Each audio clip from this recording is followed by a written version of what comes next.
unprecedented times and they call for change. Something must be done right now, and we must continue to undo the harms of structural and historic racism. I'm Shannon Wong. I use she, her pronouns. I'm the director of the Hudson Valley chapter of the New York Civil Liberties Union. We need to see lawmakers, city council members, mayors, senators, and members of Congress who are willing to act and transform policing. Leaders who will say, we don't need police here. Instead, we need social workers, counselors, and social service providers. We don't stand here alone. You've heard from residents who demand change. You've seen thousands march in the streets here and throughout this country and the world. People are demanding change. And in Kingston, Rise Up is demanding police accountability by asking the city council to reform the city's police commission so that you have an appointment process that is transparent and open to all, so that there are training requirements for commissioners, trainings on things like race and privilege and mental health and trauma, and of course on police practices. And this legislation will revitalize and revolutionize the complaint process. It's my understanding that this bill is on the laws and rules agenda for today, for tonight. So it is very important that you call, tweet, reach out to your city council members and to the mayor, because you don't want to be in a situation where one of them is going to say yes and the other is going to say no. And people are going back and forth, I will tell you. And the team from Rise Up Kingston has been working on this legislation for years. There's no reason it can't pass. This should be its moment. This isn't a problem that just arrived, and it isn't a problem that's going away immediately. It will take both small steps and sweeping change. It will take moments and a movement. And I would be remiss not to mention that we're approaching Juneteenth. I'm glad that's how we started the day. But we all know that the oppression of Black people didn't end on June 19th. It has continued in every system in this society. After all, I represent a group called End the New Jim Crow. There's End the New Jim Crow here, and we know that happened after slavery. And let's not forget the incidents of excessive force that you have seen in this city, and that we have lost members of this community to police violence. Just across the river, Maurice Gordon was killed by the police on the Garden State Parkway. I'll let y'all know when the vigil is planned for to honor his life.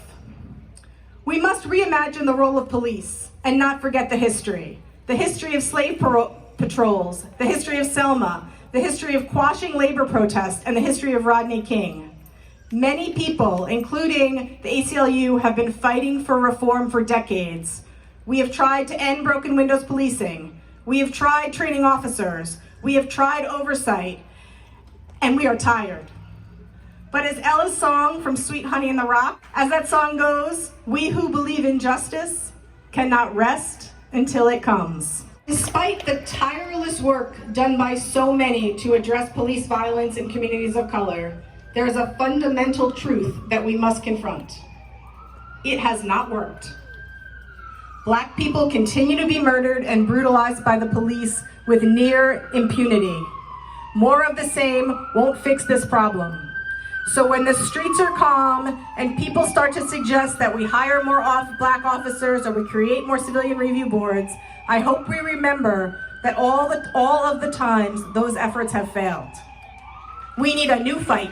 This fight will be complex, but now is the moment. Now is the moment for transformation, the moment for vision, the moment to fundamentally change the role of police in our society.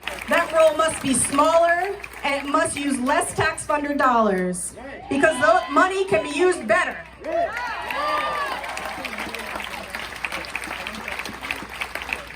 Money saved from reducing the size and the scope of police departments must be reinvested into community-based services that are better suited to actually respond to community needs. Doing that will foster an improved safety and health outcomes and present opportunities in communities of color where decades of underinvestment in everything except the police has helped to fuel the mass incarceration crisis.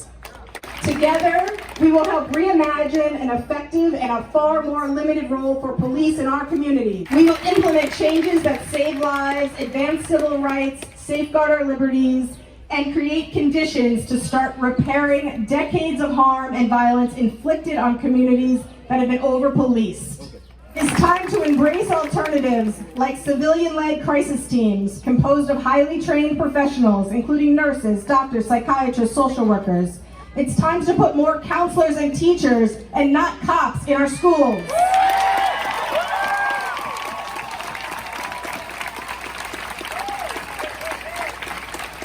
It's time to stop criminalizing people who are experiencing homelessness and mental health problems. It's time for meaningful change, and that time is now.